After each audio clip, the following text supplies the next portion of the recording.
क्षणभंगुर जीवन की कलिका, कल प्रातः काल खिली न खिली, मलयाचल की शुचि शीतल वायु, सुगंध समेत मिली न मिली, कलिकाल कुठार लिए फिरता, कलिकाल कुठार लिए फिरता, तन नम्र से चोट झिली न झिली, भजले अरिहंत क्षण भंगुर जीवन की फिर अंत कलिका में, कल प्रातः काल खिल।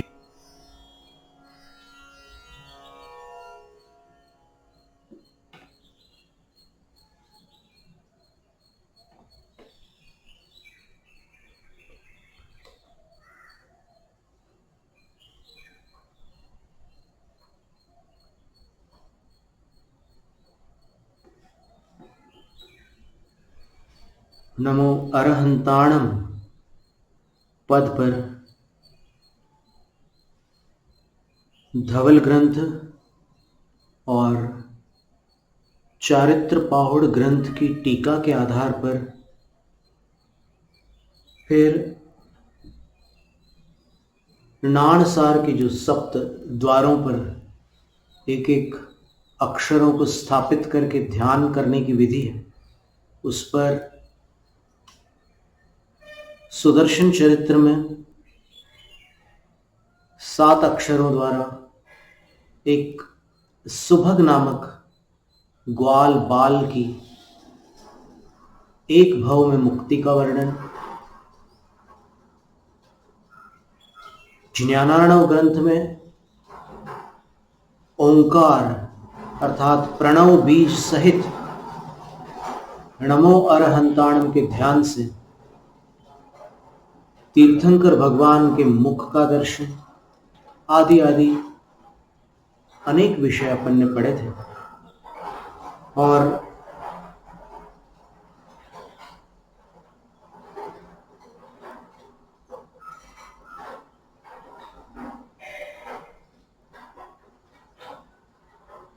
अर्ह धातु से जो नमो अरहंताणम बना है, उसमें हन धातु नहीं है, इसलिए वहां पर अरहंताणम वो अरहंत ह के ऊपर रेफ करके संस्कृत में अगर उसकी छाया करें तो नमो नमः अर्हद्भ्यः, संधि करें तो नमोर्हद्भ्यः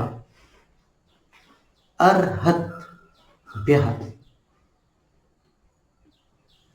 तो उसका अर्थ प्रभाचंद्र आचार्य महाराज ने क्रियाकलाप ग्रंथ में इस प्रकार दिया, शतेन्द्रादि विनिर्मिताम अतिशयवतीम पूजाम अर्हन्तीत्यर्हन्तः। 100 इंद्र आदिकों के द्वारा रची गई अतिशय संपन्न अर्थात सबसे बढ़कर पूजाम जो पूजा है उसके अर्हन्तीत्यर्हन्त जो अर्ह है अर्थात योग्य है वे अर्हंत है। कल्याणकों की पूजा के जो योग्य हैं अर्थात जो पात्र हैं उन्हें अर्हंत कहते हैं। तो वे अर्हंत तीर्थंकर है। ये अर्हंत पद का प्रथम अर्थ था। नमो अरहंताणम का एक अर्थ हुआ तीर्थंकरों को नमस्कार। लेकिन इसका जो दूसरा अर्थ है वो भी अपन ने पढ़ा। वो अर्थ ये था, अ से अरी लिया उन्होंने और र से रज और रहस लिया।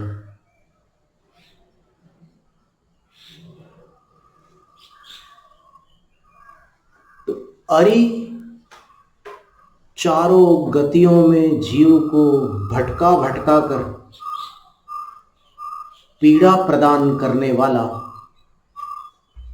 अर्थात शत्रु का कार्य करने वाला मोह कर्म है। तो अरि शब्द में से केवल अ लिया है और फिर र से दो प्रकार के र लेंगे। एक र रजः, रज का अर्थ धूल होता है, रजकण। हे प्रभु आपके चरणों की रजकण मुझे मिल जाए तो मेरा उद्धार हो जाए। भक्ति में अपन ये वचन बोलते हैं जिनेंद्र भगवान से। और वो रजकण कैसे मिलती है? गंधोदक से मिलती है। तो गंधोदक को मस्तक पर और अन्य स्थानों पर धारण करते हुए जिन भक्त अपने आप को धन्य भाग्य मानता हुआ आह्लादित होता है, भक्ति के आनंद में डूब जाता है, भाव विभोर हो जाता है, ये भक्ति हृदय में होती है, बुद्धि में नहीं होती। और इसमें तर्क नहीं होते, समर्पण होता है।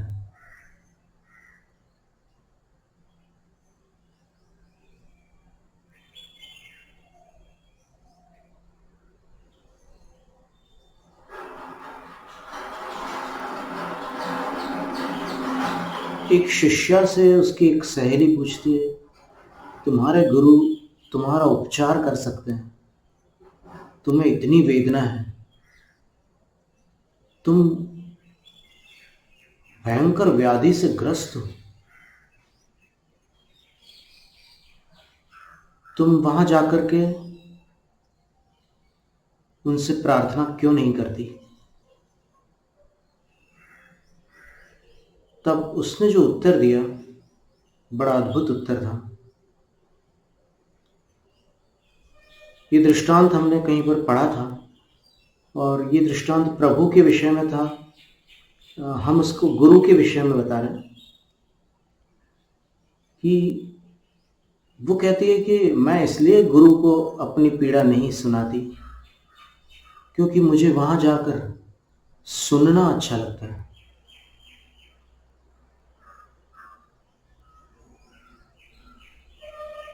मैं सुनाऊंगी तो सुनने का समय घट जाएगा, कट जाएगा।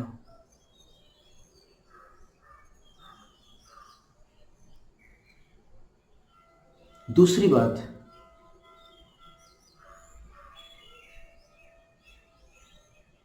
प्रार्थना इष्ट की जाती है और मेरे इष्ट गुरु हैं, तो मैं उनसे छोटी वस्तु कैसे मांगू? मैं यही प्रार्थना करूंगी कि हे गुरु, हे गुरुवर,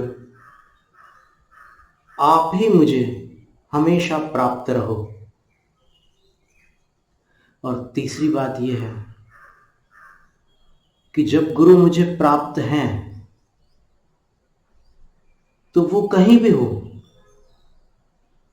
मुझे तो वो मेरे हृदय में प्राप्त हैं ही। इसलिए मेरे हृदय में उनके रहते जो कुछ भी इस व्याधि द्वारा उपद्रव होगा, जो भी होगा, जो भी इसका अंत होगा, वो भला ही होगा, ऐसा मेरा विश्वास है। गुरु के रहते जो होगा वो भला होगा। इसलिए मैं उनसे अपने उपचार की प्रार्थना नहीं करती। इसका नाम भक्ति है।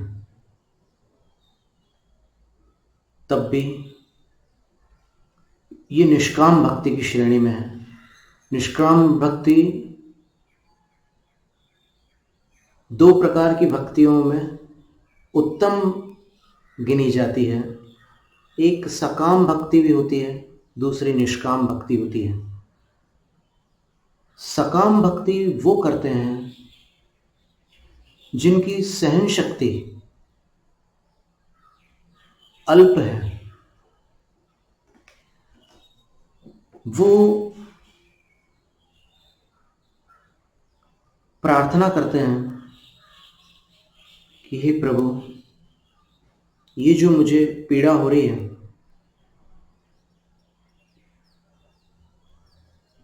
ये पीड़ा दुर्ध्यान उत्पन्न कर रही है,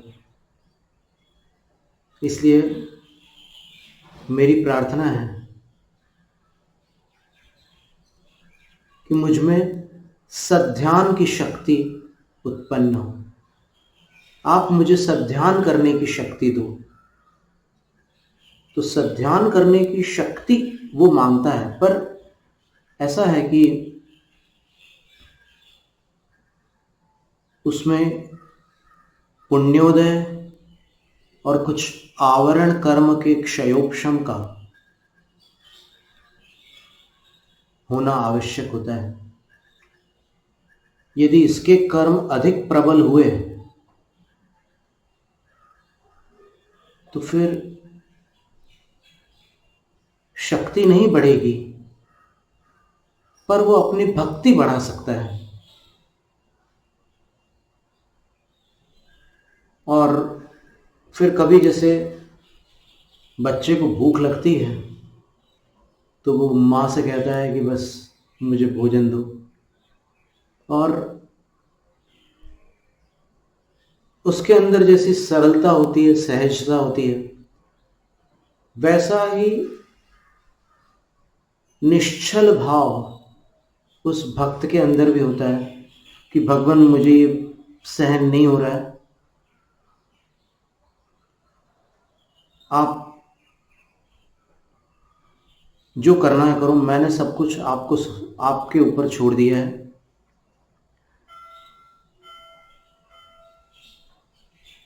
आप मेरा उद्धार करो। तो फिर ये भी एक प्रार्थना है कि उस संकट से वो भक्त जो उसकी सहन शक्ति से बाहर जा रही है, उसकी शक्ति, संकट की शक्ति भक्त की शक्ति से अधिक प्रबल हो रही है, तब फिर वो भगवान से प्रार्थना करता है कि भगवान, जैसे ये सकाम भक्ति के कुछ उदाहरण शास्त्रों में मिलते हैं।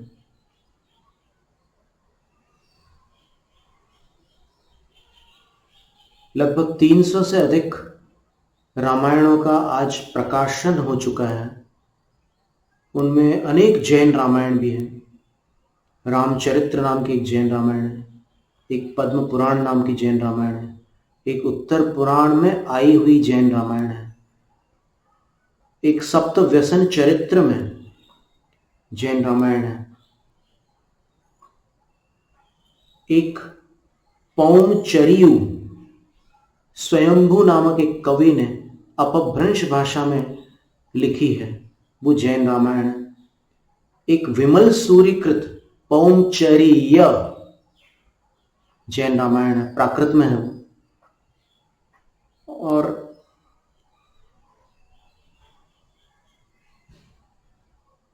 ऐसे अन्य भी दक्षिण भाषा में, कर्नाटकी भाषा में भी एक पंप रामायण, अभिनव पंप नागेंद्र कवि विरचित जैन रामायण है।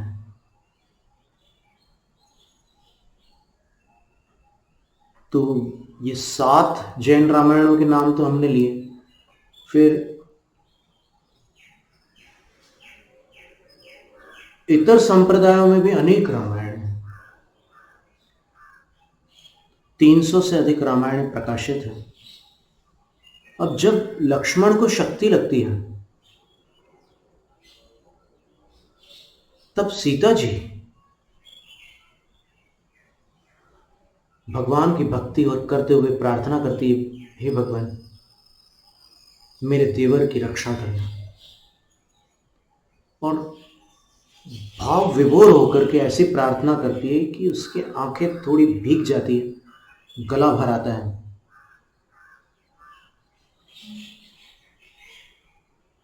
सच्ची प्रार्थना कभी विफल नहीं होती, निरर्थक नहीं होती।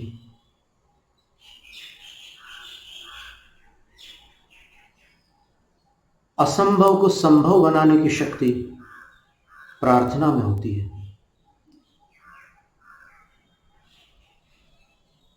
भक्ति की शक्ति कर्मों की शक्ति से बढ़कर होती है। तो ये सकाम भक्ति है। सीता जी ने जो प्रार्थना की है ना, ये सकाम भक्ति है, निष्काम भक्ति नहीं है। और इसी तरह राजा अकंपन थे आदिनाथ भगवान के काल में। उनकी महारानी सुभद्रा थी और उनकी पुत्री सुलोचना थी। और सुलोचना जो थी, कृतयुग का प्रथम स्वयंवर। आप ये समझ लीजिए कि हुंडाव सर्पणी काल में जो पहला स्वयंवर हुआ था वो सुलोचना का हुआ था। और राजकुमारी सुलोचना का जब स्वयंवर महोत्सव था तो उस महोत्सव में अनेक राजा और राजकुमार आमंत्रित थे।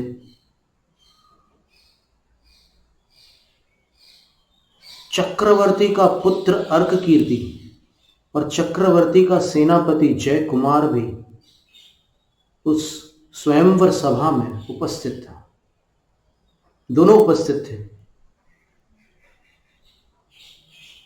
अब योग संयोग ऐसा बनता है कि मान सम्मान में तो चक्रवर्ती का पुत्र बड़ा था, लेकिन तब भी वरमाला जय कुमार के कंठ में डल जाती है। तो कान भरने वाले, भड़काने वाले लोग अवसर की प्रतीक्षा में रहते हैं। तो उस समय अर्ककीर्ति से किसी ने कह दिया, घोर अपमान है ये। एक चक्रवर्ती के सम्राट का जो पुत्र है, उसके कंठ में राजकुमारी ने वरमाला न डालकर सेनापति के कंठ में डाल दी। ये चक्रवर्ती का और चक्रवर्ती के पुत्र का, चक्रवर्ती के संपूर्ण परिवार का भयंकर अपमान है। अर्ककीर्ति उस कन्या को देखकर आकर्षित तो हुआ ही था, लेकिन जब ये वाक्य उसने सुना तो फिर स्वयंवर के जो नियम हैं वो यद्यपि स्वयं राजा अकंपन ने सुना दिए थे कि इस युग का यह प्रथम स्वयंवर है। और स्वयंवर शब्द अपने आप में कहता है कि स्वयंवर, कन्या स्वयं अपने वर का चयन करती है, वर्ण करती है। स्वयं वरयते कन्या यत्र वरन, जिसमें स्वयं कन्या वर का वर्ण करती है वह स्वयंवर होता है।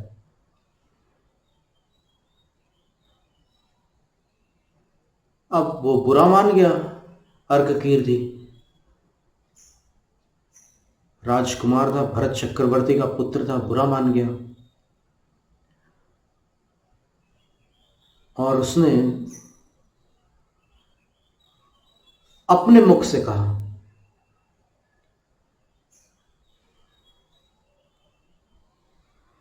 हे अकंपन राजन, क्या आपने हम राजा और राजकुमारों को यहां अपमानित करने के लिए बुलाया? हमें नीचा दिखाने के लिए बुलाया?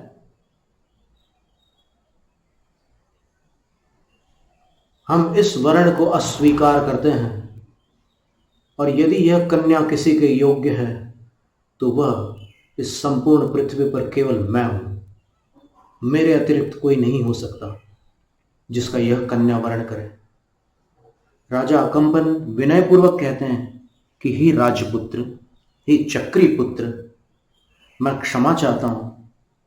स्वयंवर की विधि ही कुछ ऐसी थी कि जिसमें चयन का अधिकार केवल कन्या को था। मैं क्या कर सकता हूं? अर्क कीर्ति कहता है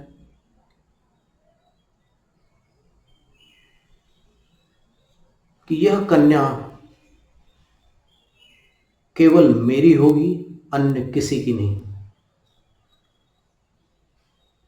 और यदि किसी ने प्रतिरोध किया तो मैं प्रतिकार करूंगा।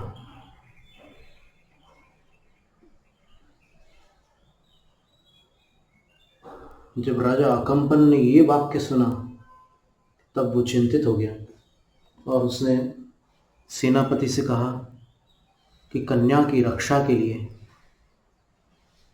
सैन्य को उपस्थित करो। तब जयकुमार ने आकर के राजा का अभिवादन किया। उसके कंठ में वरमाला शोभित हो रही थी और राजा से कहा कि राजन, चूंकि कन्या ने मेरा वरण किया है और वृषभदेव तीर्थंकर के मतानुसार कन्या अपने जीवन में एक बार वर का वरण कर सकती है, अब यह मेरी है, इसलिए आप निश्चिंत रहिए। केवल एक रथ का मेरे लिए प्रबंध कर दीजिए।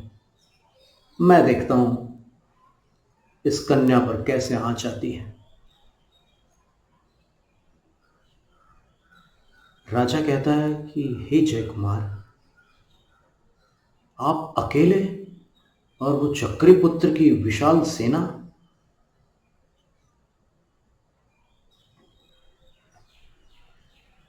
जयकुमार कहते हैं मुस्कुराते हुए कि राजन, मैं चक्री का सेनापति हूं और वो सेना चक्री पुत्र की, आप उसकी चिंता मत करिए, मैं देखता हूं। तब राजा ने उसको रथ दे दिया और जयकुमार एक ऐसे क्षेत्र पर अपने रथ को ले गया। कन्या से कहा कि अभी तुम यहां रहो, मैं अभी आता हूं, बिल्कुल निश्चिंत रहना। लेकिन कन्या को चिंता तो हो ही रही थी कि मैंने जिनका वरण किया है, वरण करते ही साथ ये युद्ध की स्थिति उपस्थित हो गई है और इतनी बड़ी सेना वहां सामने विपक्ष की खड़ी हुई है। मेरे स्वामी की रक्षा कैसे होगी? मेरे स्वामी उस सेना पर विजय प्राप्त करने गए हैं। अपने स्वामी की चिंता थी तो वो जिनालय में जाती है, माता सुभद्रा भी जिनालय में जाती है और वहां पर भगवान के समक्ष विधिवत देव वंदना करके और रत्नों के पुंज चढ़ाकर फिर खड़ी होती है, हाथ जोड़कर प्रार्थना करती है कि हे जिनेंद्र, आप सर्वशक्ति संपन्न हैं। मैंने अभी अभी अपने स्वामी का वरण किया स्वयंवर सभा में, लेकिन ऐसी विकट संकट की स्थिति उपस्थित हो गई। मेरे स्वामी की रक्षा करना, और जब तक मेरे स्वामी सुरक्षित लौट करके नहीं आ जाते, मैं अन्न जल का त्याग करती हुई, यहां संकल्प पूर्वक अन्न जल का त्याग करके कायोत्सर्ग में खड़ी रहूंगी। खड़ी हो गई वो कायोत्सर्ग में और वहां घमासान युद्ध होता है और अंत में जयकुमार विजयी होकर के लौट आते हैं। ये सकाम भक्ति पूर्वक की हुई प्रार्थना थी। तो शास्त्रों में अनेक सम्यक दृष्टि जीवों के द्वारा सकाम भक्ति का भी वर्णन मिलता है। कुछ ऐसी परिस्थितियां आ जाती है जीवन में जो निष्काम भक्ति के प्रसंग रूप नहीं होती, तब उस प्रसंग में सकाम भक्ति की जाती है।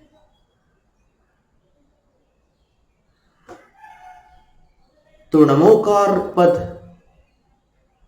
नमोकार के 5 पद हैं, उनकी आराधना निष्काम भक्ति से भी संभव है, सकाम भक्ति से भी संभव है। नमो अरहंताण, इस पद में जो दूसरा अर्थ था उसी पर अपन चर्चा कर रहे थे। अ से अरि शब्द को ग्रहण किया और अरि मोह को बताया, क्योंकि वह मोह संसारिक प्राणी को, इस जीवात्मा को चारों गतियों में भटकाकर दुख प्रदान करता है।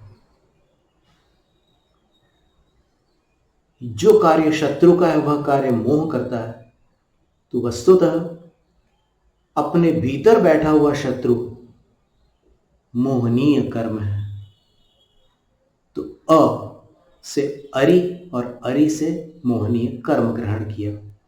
फिर र से रज और रहस्य दोनों को ग्रहण किया, क्योंकि र से दोनों अर्थ घटित होते हैं और रज के 2 भेद होते हैं।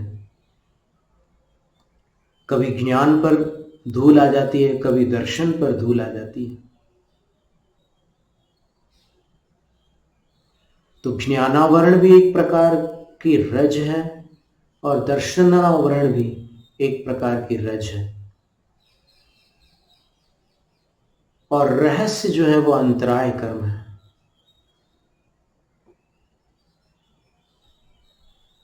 किसी को पता ही नहीं चलता कैसे काम अटक जाता है, कुछ समझ में ही नहीं आता।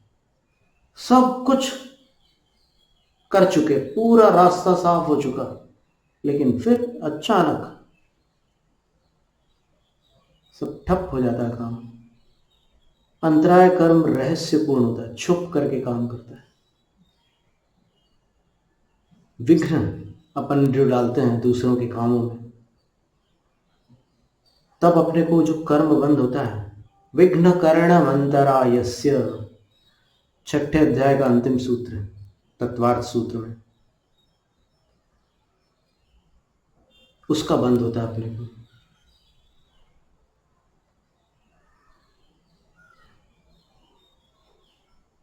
दर्शन मोहांतराय योर दर्शना लाभो, 9वें अध्याय में आचार्य उमा स्वामी ने लिखा है कि जो अलाभ का कष्ट होता है साधु को, भिक्षाचर्या से भोजन के लिए निकले हैं, लेकिन आहार का लाभ नहीं होता, अलाभ हो जाता है, आहार मिल नहीं पाता। तो ऐसा क्यों होता है? तो आचार्य उत्तर देते हैं, अंतराय का उदय होने पर ये स्थिति बनती है। साथ में अन्य कर्म भी कार्य करते हैं। अंतराय का उदय 12वें गुण स्थान तक रहता है। तो जब अंतराय के साथ साथ असाधा वेदनी आदि पाप प्रकृतियों का भी तीव्र उदय हो, तब ये स्थिति बनती है। भोजन करते करते विघ्न आ जाता है बीच में।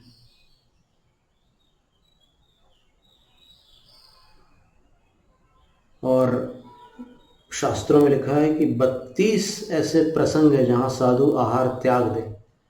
32 अंतराय बताए हैं साधु के। काक, अमित, छर्दी, जानवध परामर्श, नाभे हृदय निर्गमन,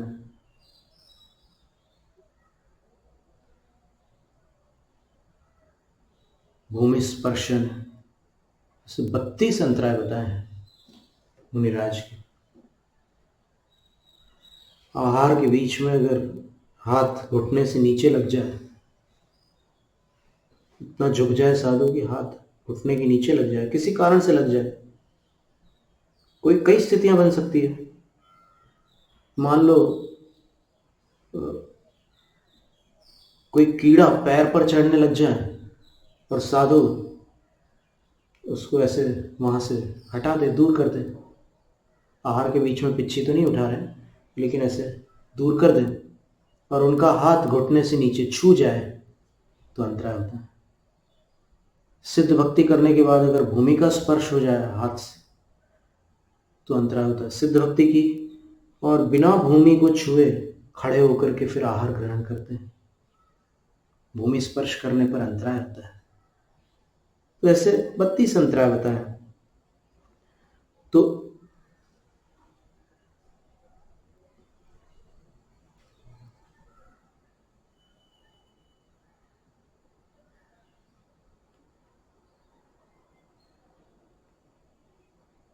पंडित दौलत राम जी ने जो जिनेंद्र भगवान की एक विनती लिखी है,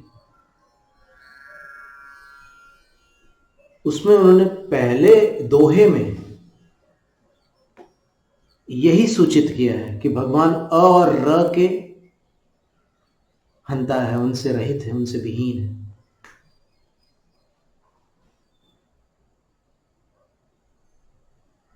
सकल ज्ञेय ज्ञायक तदपि निजानंद रसलीन, सो जिनेन्द्र जयवंत नित अरिरज रहस विहीन।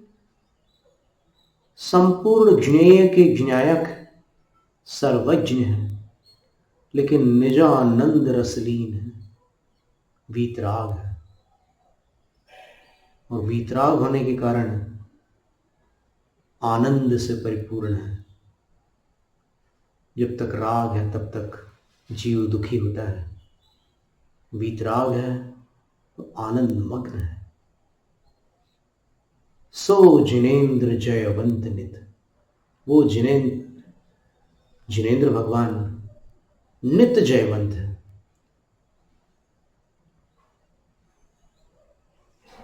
सर्वोत्कर्षेण वर्तते इति जयति, सबसे ऊपर उनका स्थान है, इसलिए उनको विजयी कहा है। विजयी वही तो होता है जो सबसे ऊंचा हो, सर्वोत्कृष्ट हो। और अपन बार बार जयकार क्यों लगाते हैं, ये भी एक बड़ी सुंदर बात है, एक विचारणीय प्रश्न है। जय क्यों लगाते हैं अपन, भगवान की जय क्यों बोलते हैं? भगवान की जय हो बोलते हैं ना। किस पर जय हो भगवान की? भगवान को जिस पर विजय प्राप्त करनी थी उस पर उन्होंने विजय प्राप्त कर ली, तभी तो भगवान है वो। अब अपन किस पर विजय प्राप्त करने की बात कर रहे हैं? भगवान की। भगवान की जय हो, किस पर जय हो? है मजेदार बात। पंडित जगनमोहन लाल जी ने इसका उत्तर बहुत सुंदर दिया था। कटनी वाले जगनमोहन लाल शास्त्री जी, आचार्य शांति सागर जी, आचार्य शांति सागर महाराज श्री के बड़े भक्त थे और 8 दिन परीक्षा लेकर भक्त बने थे, और वर्णी जी के भी बड़े भक्त थे। तो उन्होंने इसका बड़ा अच्छा उत्तर दिया। उत्तर क्या दिया? भगवान की जय हो। अब भगवान ने तो जिस पर जय प्राप्त करनी थी, जो अंतरंग शत्रु थे, विकार थे, उन सबको जीत लिया। अब अपन जो बोल रहे हैं कि उनकी जय हो, वो उसमें आत्महित की भावना छुपी हुई है, अपने कल्याण का अभिप्राय गर्भित है। वो कैसे? तो हे भगवान, आपने जिनको जीतना था उनको आपने जीत लिया, तभी तो आप जिन हो। जिन का अर्थ क्या होता है? जयति कर्मारातीन इति जिना, कर्म शत्रु पर विजय प्राप्त करने वालों को जिन कहते हैं। और जिनेंद्र किनको कहते हैं? कर्म शत्रुओं को जीतने वालों के जो इंद्र हैं, अर्थात जो जिनों के प्रधान हैं, जिनों के बीच जो प्रमुख है, उनको जिनेंद्र कहते हैं। तो तीर्थंकर हो गए जिनेंद्र। तो आपने सब कुछ जीत लिया। आपको जो जीतने थे, जो शत्रु जीतने थे, वो जीत लिया आपने। अब मैं आपका एक भक्त हूं, मैं जिन भक्त हूं।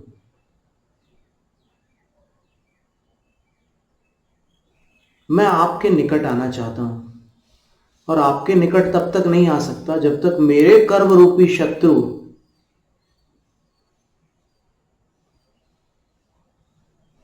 अवरोध डालते रहेंगे, मुझे बाधित करते रहेंगे, मुझे विकारी बनाते रहेंगे, मुझे भ्रमित करते रहेंगे। इसलिए हे भगवान, आपकी मेरे कर्मों पर भी विजय हो, अर्थात आप मेरे कर्मों को जीतो। मुझे इतनी मदद दो कि निश्चय से तो मेरे कर्मों को मुझे ही जीतना है, लेकिन व्यवहार से मुझे आपकी शक्ति आवश्यक है। मैं तो दुर्बल हूं, और मुझे शक्ति कहां से प्राप्त होगी? आपके अतिरिक्त मुझे शक्ति कौन देगा? इसलिए मुझे आपकी शक्ति चाहिए। और आप मुझे शक्ति दोगे तो मैं उस शक्ति का श्रेय अपने को नहीं दूंगा। मैं ये नहीं कहूंगा कि मुझे जो शक्ति मिली थी उस शक्ति से मैंने कर्मों को जीता। मैं यही कहूंगा कि आपने मेरे कर्मों पर विजय प्राप्त की। और इसीलिए मैं भक्ति की भाषा में यही प्रार्थना कर रहा हूं कि आपकी जय हो, मेरे कर्मों पर भी आपकी जय हो। आपने अपने कर्मों पर तो विजय प्राप्त की, आप मेरे कर्मों पर भी विजय प्राप्त करो। इस बात को तात्विक रूप से समझना आवश्यक है। अभी जो जो बातें हमने कही, आप सावधानी से उनके अर्थों को समझेंगे तो आपको समझ में आएगा कि जयकार का क्या महत्व है। फिर जब कोई आचार्य अपने से छोटों का जयकार लगाते हैं, ऐसे भी कुछ प्रसंग बताए गए हैं। जैसे आचार्य राजा को आशीर्वाद देते हैं, तुम्हारी जय हो। तो तुम्हारी जय हो, ये जो आशीर्वाद दिया है राजा को, उसका अभिप्राय क्या है, ये समझना होगा। राजा गुरु से तो बड़ा नहीं हो सकता। राजा प्रजा से बड़ा है, लेकिन गुरु से छोटा है। फिर भी गुरु उसको कह रहे हैं कि तुम्हारी जय हो। तुम्हारे शासन में जो भी अनीति, अनाचार आदि संभावित दोष हैं, उन पर तुम्हारी विजय हो।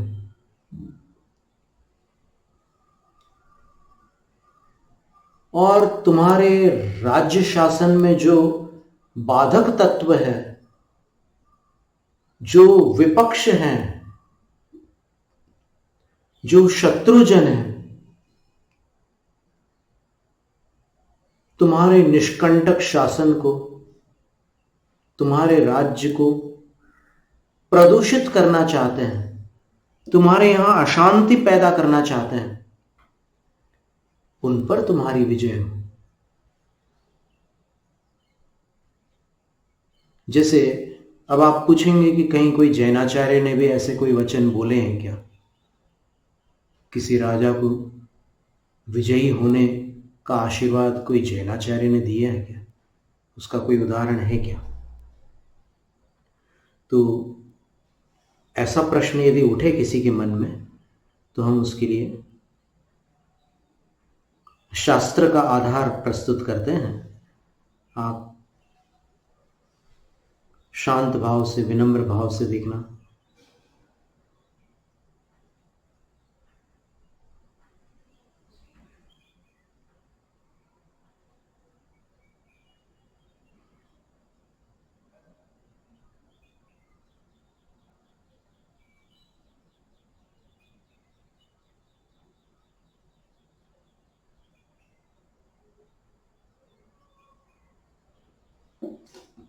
गोमटेश्वर बाहुबली स्वामी के प्रतिष्ठा महोत्सव में जो प्रधान आचार्य उपस्थित थे, विराजमान थे यहां, उनका शुभ नाम श्रीयुत सिद्धांत चक्रवर्ती नेमिचंद्र आचार्य महाराज था। श्रद्धा से हम उनको नमस्कार करते हैं। नमोस्तु आचार्य श्री। एक किंवदंती है, एक ऐसी चर्चा सुनने में आती है कि यहाँ पर एक आचार्य नेमिचंद्र स्वामी की गुफा भी है। आप सीढ़ियों से जब चढ़ेंगे ना तो बीच में आपको एक गुफा मिलेगी विंध्यगिरी में। तो आचार्य महाराज वहाँ पर छक्खंड आगम ग्रंथ की वाचना कर रहे थे, उसका स्वाध्याय कर रहे थे। और संयोग बना ऐसा कि उस समय वीर मार्तंड चामुंड राय गुरु वंदना के लिए पधारे। तो आचार्य श्री ने ग्रंथ को बंद कर दिया, वाचना स्थगित कर दी, कायोत्सर्ग करके स्वाध्याय का निष्ठापन कर दिया। राजा ने गुरु की वंदना की और अनुमति मांगी कि हे गुरुवर, मैं कुछ पूछना चाहता हूँ, क्या पूछ सकता हूँ? गुरु ने कहा कि अवश्य, क्या पूछना चाहते हो चामुंड राय? तो चामुंड राय कहते हैं कि गुरुवर, मेरे आपने आने पर आपने स्वाध्याय बंद क्यों किया? तब गुरु कहते हैं कि सूत्र सिद्धांत ग्रंथ का स्वाध्याय कर रहा था और इसकी वाचना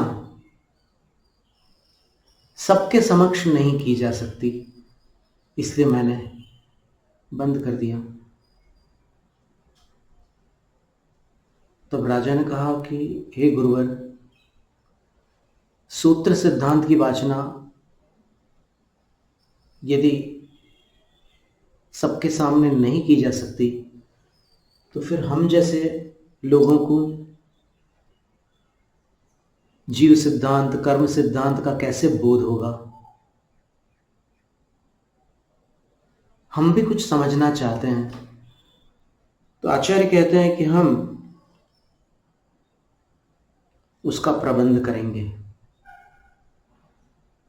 तो उन्होंने मूल सूत्र सिद्धांत को सुरक्षित रखा और राजा चामुंड राय के निमित्त उन्होंने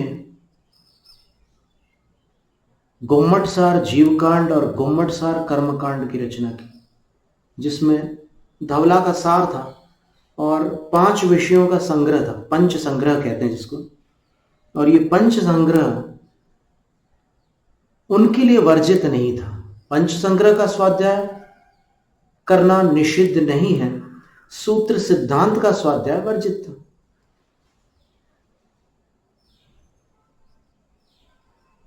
तो गोम्मटसार कर्मकांड के अंत में उन्होंने जो गाथाएं लिखी है वो हम आपको पढ़ के सुनाते हैं। बड़ी सुंदर गाथा है।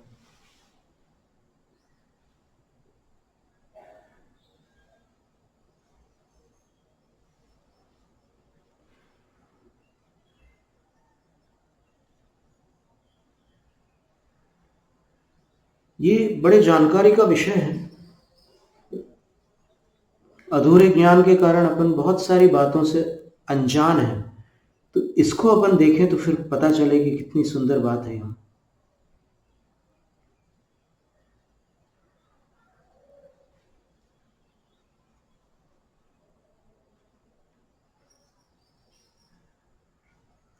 गोम्मट संगः सुत्तम गोम्मट देवेण गोम्मटम रय्यम कम्माण निज्जरठम तच्चट्ठवधारणठं च। जो यह गोम्मटसार ग्रंथ का संग्रह रूप सूत्र है वह श्री वर्धमान नामक तीर्थंकर देव ने नय प्रमाण के गोचर कहा है और वह ज्ञानावरण आदि कर्मों की निर्जरा के लिए तथा तत्वों के स्वरूप का निश्चय होने के लिए जानना चाहिए।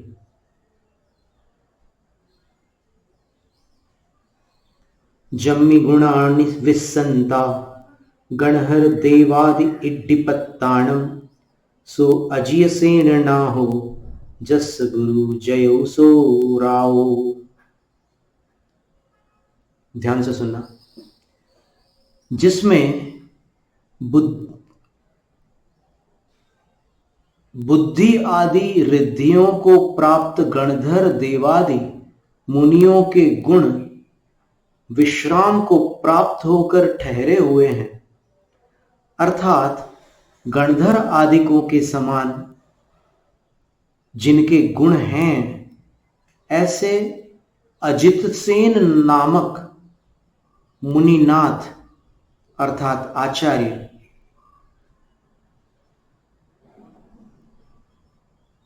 जिसको व्रत देने वाले गुरु हैं, वह चामुंड राय सर्वोत्कृष्ट पने से जय पाओ। देखो, चामुंड राय के लिए उन्होंने विजय का आशीर्वाद दिया कि गणधरों के समान इस पंचम काल के योग्य जिनमें गुण थे, ऐसे अजित सेन नामक आचार्य हुए हैं। और अजित सेन नामक आचार्य से चामुंड राय ने व्रत धारण किए थे। तो जिनसे चामुंड राय ने व्रत धारण किए वे गुरु अजित सेन थे, और जिन्होंने व्रत धारण किए वो चामुंड राय राजा थे, तो वो जयऊ जयवंत हो। सो राओ वो राजा जयवंत हो। फिर एक सुंदर बात लिखी है, सिद्धंतुदय तडुगयो निम्मलवर नेमिचंद कर कलिया गुणरयण भूषणम बुहि मई वेला भरौ भुवनयलम। सिद्धांत रूपी उदयाचल पर ज्ञानादिक से उदयमान हुए निर्मल और उत्कृष्ट श्री नेमिनाथ तीर्थंकर रूपी चंद्रमा की अथवा नेमिचंद्र आचार्य रूपी चंद्रमा की वचन रूपी किरणों से बंधी हुई गुण रूपी रत्नों से शोभित ऐसे चामुंडराय रूपी समुद्र की बुद्धि रूपी वेला अर्थात बुद्धि रूपी तट इस पृथ्वी तल को पूरित करो अथवा समस्त जगत में अतिशय विस्तार को प्राप्त हो। यहां भी चामुंडराय के विषय में उन्होंने एक भावना की है। फिर गोम्मट संगह सुत्तम गोम्मट सिंह रुवरी गोम्मट जिनोय गोम्मट राय विनिम्य दक्षिण कुक्कुड़ जिनो जयऊ। गोम्मट सार संग्रह सूत्र। फिर गोम्मट शिखर के ऊपर चामुंडराय राजा द्वारा बनवाए जिन मंदिर में विराजमान एक हाथ प्रमाण इंद्र नील मणि से रचित नेमिनाथ तीर्थंकर देव की प्रतिमा जिनको दक्षिण कुक्कुट जिन कहते हैं तथा उसी चामुंडराय द्वारा निर्मापित लोक में रूढ़ीकर प्रसिद्ध दक्षिण कुक्कुट नामा जिनेन्द्र का प्रतिबिंब जयवंत हो। देखो जयकारा कितने प्रकार से लगा रहे हैं आचार्य महाराज। और इसके बाद गोमटेश्वर बाहुबली भगवान का नाम लिखा उन्होंने। जीर्ण विनिम्य पटिमा वयणम सवट्ठ सिद्धि देवेहि सव परमो ही जोगी ही दिठन सो गोमटो जयऊ। जिसके द्वारा विनिर्मित प्रतिमा के मुखड़े को सर्वार्थ सिद्धि के देवों ने और विदेह क्षेत्रगत सर्वावधि और परमावधि रिद्धि से संपन्न योगियों ने देखा, वह गोम्मट राजा, अब उसका नाम राजा राजा का नाम चामुंड राय तो था ही, लेकिन उसको गोम्मट भी कहा जाता था। वह गोम्मट राजा जयऊ, विजयी हो, जयवंत हो। ये आचार्य नेमिचंद्र सिद्धांत चक्रवर्ती उनको आशीर्वाद दे रहे हैं। अब देखिए, भगवान बाहुबली का नाम गोमटेश क्यों है? क्योंकि राजा गोम्मट के वो ईश हैं, इसलिए गोम्मटस्य ईशः गोम्मटेशः, और गोम्मटस्य ईश्वरः गोम्मटेश्वरः, इसलिए इनको गोम्मटेश कहते हैं। वज्जयणम वज्जयलम जिण भवनम ईसिप भारम सुवर्ण कल संतु त्रिवण पडिमाणिकम जीर्ण कयम चयो सोराओ। 970वीं गाथा में आचार्य कह रहे हैं कि जो ग्रेनाइट वज्र के समान जिसका तल है, प्रतिमा के नीचे पूरा ग्रेनाइट ही है, पूरा पहाड़ एक अपेक्षा से ग्रेनाइट का है। तो वो जो जिन भवन है जहां पर भगवान विराजमान है, वो वज्र तल ग्रेनाइट से बना हुआ है। ईसिप भारम सुवर्ण कलसंतु, और सिद्धालय जो है ऊपर गोमटेश्वर भगवान के ऊपर जब जब महामस्तकाभिषेक होता है तब एक स्वर्ण कलश लगता है। तो जो स्वर्ण कलश है वो सिद्धालय है, ऐसा समझ लो। और त्रिभुवन परिमाणिकम जीर्ण कयम, और 3 भुवन में अद्वितीय प्रतिमा के रूप में बाहुबली भगवान जी वज्रतल और सिद्धालय के बीच में गोमटेश्वर भगवान विराजमान है। तो जिन्होंने ऐसी रचना की है, ऐसे जिनालय का निर्माण कराया है, वो राजा चामुंड राय जयवंत हो, अद्वितीय। और इसके बाद कह रहे हैं जीर्ण भियथंबुवरिम जख तिरीटग किरण जल धोया सिद्धाण शुद्ध पाया सो राव गोम्मटो जयो। जिनके द्वारा उद्भित स्तंभ के ऊपरी भाग में यक्ष है और यक्ष के तिरीट के अग्रभाग में जो भी रत्न है, उस रत्न की किरण के जल से धौत है सिद्धों के शुद्ध पाद, जिनके द्वारा अभिप्राय यह हुआ कि गोमट राजा ने अर्थात चामुंड राय ने एक स्तंभ बनवाया था और उस स्तंभ के ऊपर एक यक्ष को स्थापित किया था, और यक्ष के मुकुट में जो अग्रभाग है वहां पर एक रत्न जड़ित किया था। उस रत्न की किरणों के किरण रूपी जल से भगवान बाहुबली के चरण हमेशा प्रक्षालित होते रहते थे।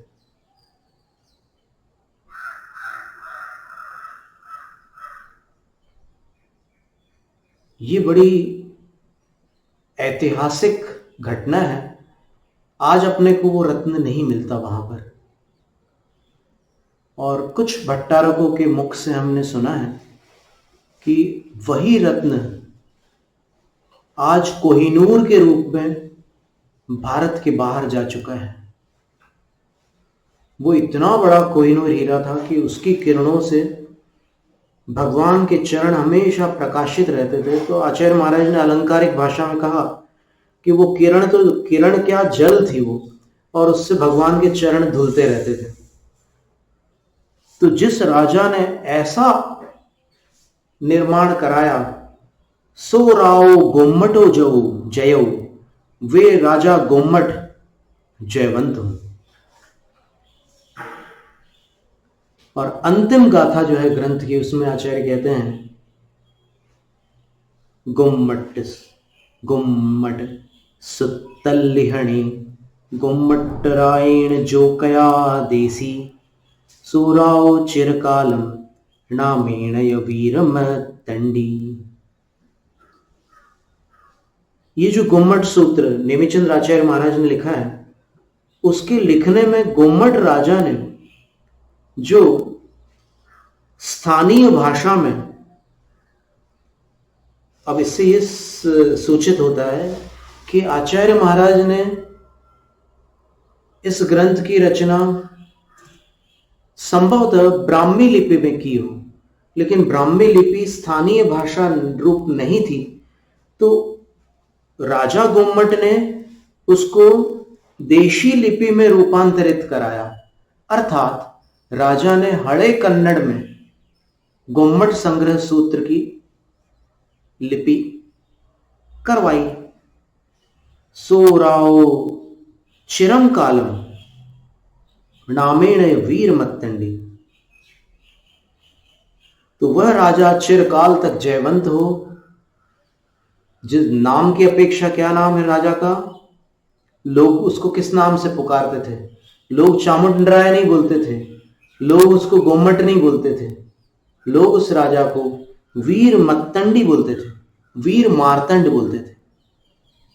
मार्तंड का अर्थ सूर्य होता है, और जो वीरों में सूर्य है, ऐसा राजा गुम्मट चामुंडराय वीर मार्तंडी कहलाता है यहाँ के स्थानीय जनता के मुख में।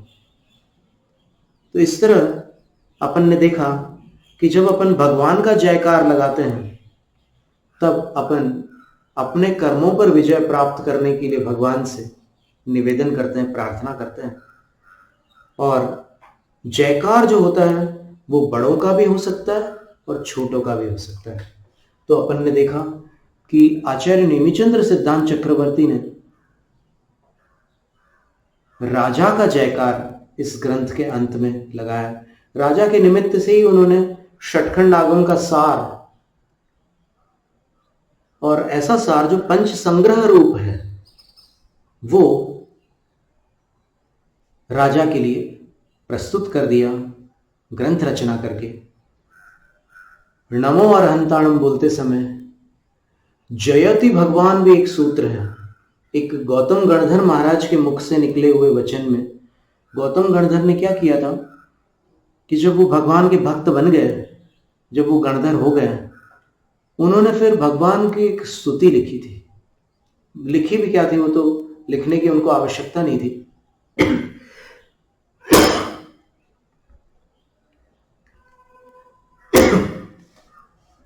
उन्होंने स्तुति की थी। उस स्तुति में उन्होंने जयति भगवान, महावीर भगवान के विषय में जयकार किया था। भगवान जयवंत है, संसार में सर्वोत्कृष्ट है, ऐसा उन्होंने कहा था।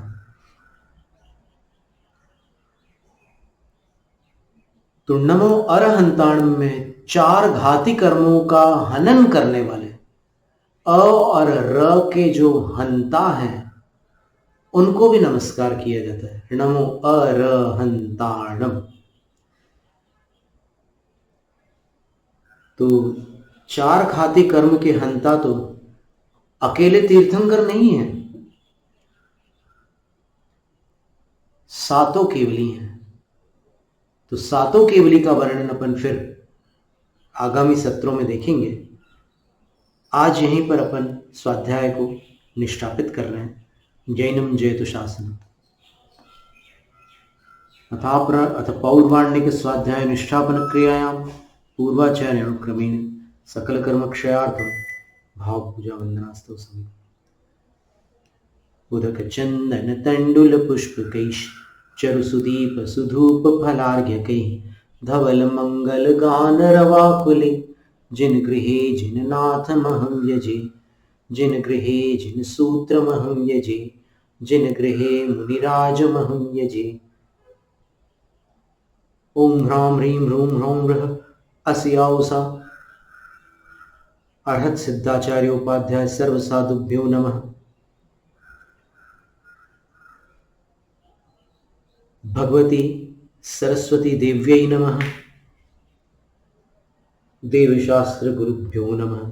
अनर्घ्यपदप्राप्तये अर्घ्यं निर्वपामीति स्वाहा।